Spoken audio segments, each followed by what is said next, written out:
And speaking of big tech, they're now all kind of working together to add users into this, what they're calling a shared counterterrorism kind of database that they're going to use to attack conservatives, I would assume, at least in this situation. So the report in here showing that a counterterrorism organization formed by the biggest U.S. tech companies, and this is obviously including Facebook and Microsoft is one of the bigger two there, is significantly expanding the types of extremist content shared between firms in a key database aiming to crack down on material from white supremacists and far-right militias. Now, you might be wondering, what are they considering as a white supremacist? That's not me. Well, just newsflash, by the way, if you're a Christian, you're a white supremacist. Also, if you're a Trump supporter, you're a white supremacist. And if you're both of those, you might as well be a terrorist in their eyes, because that's the way that they view you. Seriously. I mean, I'd love to be joking, but that's not a joke. That's the way that they're going to use it to crack down on this.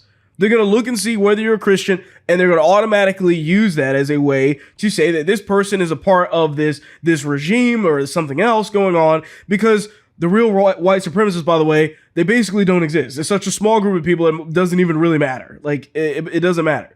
But they're going to be using this, by the way, to kind of categorize and lump in all of these other people that are basically anywhere to the right of Karl Marx. That's the way this kind of works, especially when they're talking about these right-wing militias, whatever they want to even call that. Now, big tech is also working hand-in-hand with the government to censor and track conservatives, so this database will be used by the Biden administration as well to possibly arrest political dissidents, people that they don't agree with. So this shouldn't come as any surprise. By the way, this isn't too far off when you look at what took place on January 6th. So after the fact, there are right now hundreds of people that were at the Capitol on January 6th that are in jail today, right now, that committed no crime. They aren't even putting these people on for a trial because they have nothing to charge them with. Keep that in mind here. So there are a lot of people right now that literally, I was on the show with Bill Mitchell, check his show out as well, but I was on his show just yesterday, and he was talking about this guy that literally just went in to go to the bathroom, that got arrested and is still in jail to this day because he just stepped on site inside the Capitol to go to the bathroom, and they're basically charging him, or trying to charge him with some type of trespassing. But they're just holding all of these people there for the longest period of time since that time, and nothing has come of it. They're just leaving them kind of to rot in prison at the moment. So this isn't too far off. Now, the thing is that the reality is that the Department of Justice is looking to make new laws to persecute people with whom they politically disagree. That's what this has always been about.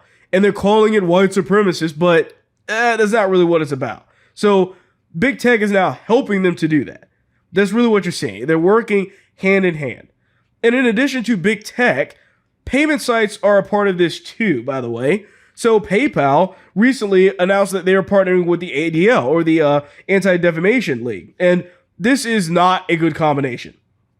We know PayPal for a while now has been fairly left-wing, but now with them partnering with the ADL, this is spelling for a lot of trouble. I can assure you of that. So this is based off of the financial censorship and banning users solely based off of political differences. That's what's going on. Now, the report in here is showing, it says today's announcement is their partnership with the far-left Anti-Defamation League, and it is not really introducing anything new. It's simply expanding what they already do. The expansion will reach more conservatives than before, allowing them to cancel accounts based on loose associations. And that last part about the loose associations is really where everyone should worry.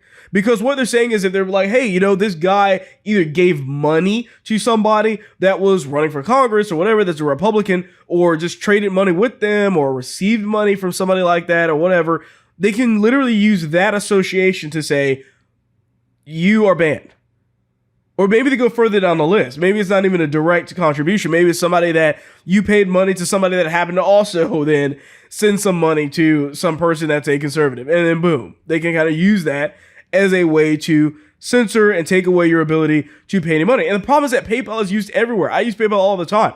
And it's used all over the place. And to see it being basically compromised by the ADL, an organization that doesn't care about the facts, by the way, they are extremely far left. So this is not a good sign if you're looking at payment groups.